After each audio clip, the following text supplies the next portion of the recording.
If we want to build healthy relationships, it is time for us to stop pretending. Look at verse 9. It says, do not lie to each other, since you have taken off your old self with its old practices. Sometimes I think we lie to others about who we are because really we're lying to ourselves. We don't want to look in the mirror and admit and accept what we see. Do you know anyone in your life who is just not self-aware? Like they have no idea that they just dominate conversations, or that they show up late to everything, or that they make everything about them. You tell a story about your kids, they tell a story about their kids. You tell a story about a trip you went on, they went to a better place. Recently, I got honest with myself about how I was not a good listener. I started to realize that even when someone was talking, I was thinking about what I was going to say next. And I don't know why I'm smiling, because it's not a good thing. It's a terrible thing. And guys, I'm working on this, okay? It's not that I don't want to listen. It's just I have a lot to say. That's why you're all here today, right? I have a lot to say. Sometimes I dominate conversation when I sense that the other person isn't in a sherry mood. Do you know what I mean by that? I'm one of those people that I don't do well with conversational space. You know, some people are okay with just quiet, and some people aren't, and I'm not. And so when somebody else around me, if I feel like they're quiet or if I feel like they're insecure about a situation, then I will just fill the space with words. So a few months ago, I had lunch with a very close friend of mine, and I wasn't having a great week. So I completely dominated the whole lunch with my problems and my kids' issues, and on and on and on I went. And I could feel myself doing it, but I don't know, I couldn't stop. And looking back, when I looked back on the lunch, I could sense that my friend was holding back, but I didn't know what to do, and I didn't want to be pushy. And I felt like, well, if she has something she wants to talk about, she'll talk about it. After all, I mean, we've been friends for a long time. So I just kept going. I went on and on. And a few weeks later, she came to me and she just poured her heart out about a major crisis that she had been facing in her family. And when I put two and two together, I realized that she was in the thick of this crisis that day that we had been at lunch. And my problems were not crisis, okay? My problems were just everyday things. Thankfully, we've been friends for years and we have a history together. So she didn't make me feel bad about it. I even said to her, I was like, oh my gosh, that day that we went to lunch and I went on and on, you were going through this. And she was so gracious to me. Maybe she wasn't even ready to share that day, but that's not the point.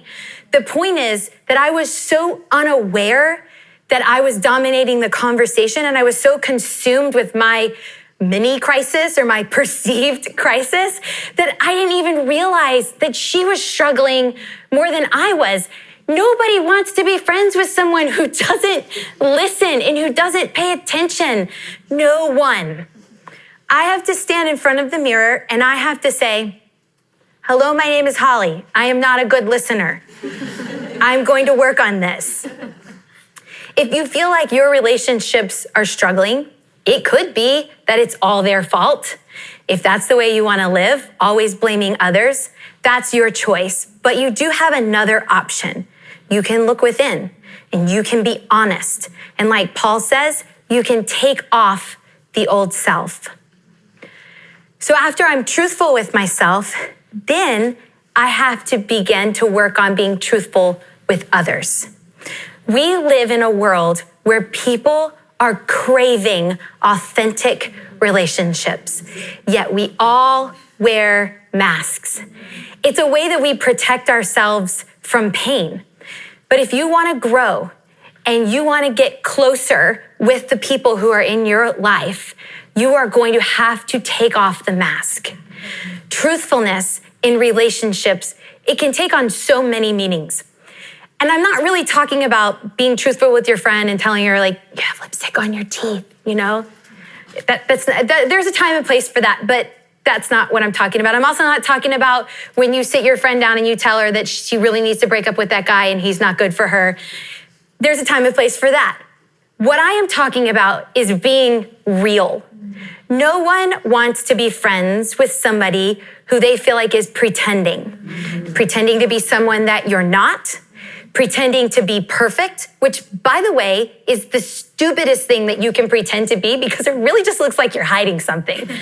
I had a girl in one of my groups one time that she was so perfect, and every time somebody shared about anything, she had a solution, something that she had learned, and how, well, we don't have money problems because we have an envelope system, and we don't ever fight because we just sit down and talk it out. And it's like, I don't want to go to lunch with her. She's just going to make me feel bad about my life, Even pretending that you know about something, but maybe you don't. Nobody wants to be around that. I don't think that we realize how much social media can cause damage to our real life relationships. Have you ever been scrolling through Facebook or Instagram and come across a post by a friend that you know, like a real life friend, and thought, liar. It's all lies.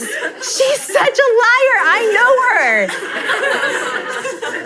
She does not love waking up at 3 o'clock in the morning to breastfeed her baby. Subconsciously, it makes you trust her less. So listen to me. I'm not just talking about when other people lie. I'm talking about when we pretend. When you pretend, when you put something on social media to make yourself look good or to make yourself feel better, you're actually hurting your real life relationships because the people that know you are going, liar. It's not true. And then subconsciously, it injures your relationship with them because now they're like, well, if she lied about that, how do I even know if she's telling me the truth? Some people take this idea of honesty too far, and they're constantly verbally vomiting, but they're always over-dramatizing their issues for the sake of attention. That isn't honesty either. Honesty is when we are real with our friends and we are real with our lives and our relationships up close. Just focus on the idea that the people in your life, they don't need you to be perfect. And they certainly don't need you to be a basket case. Healthy relationships are built when both parties are growing, when you're able to see something in your life that you want to work on and you change it. We can all think of someone in our lives who stopped growing somewhere along the way and how difficult they are to be around. I don't want to be that difficult person. Whether they're like that because they experienced some life trauma that they just couldn't overcome, or maybe they just gradually became bitter. These people are impossible to have a healthy relationship because they refuse to change. And I don't want to be that person in someone else's life. Paul is telling us, take off the old self. Take off that mask. Stop pretending and look at this. Put on the new self, which is being renewed in knowledge in the image of its creator. Let the Holy Spirit reveal one area you can work on personally and just decide, I'm going to grow. For me, it's listening right now. For you, it might be that you need to share more with others. For someone else, it might be simple thing like punctuality and respecting the person that I'm meeting, or remembering people's special days and birthdays. Or maybe I'm going to work on not blaming or not arguing with everyone. I don't mean to spell it out for you. I just want to get your mind in the right direction. Hey, thank you for watching. Make sure you subscribe to this channel so you don't miss a single video or live stream, and share this video with a friend. And don't forget, you can join me live every Sunday. Thanks again for watching.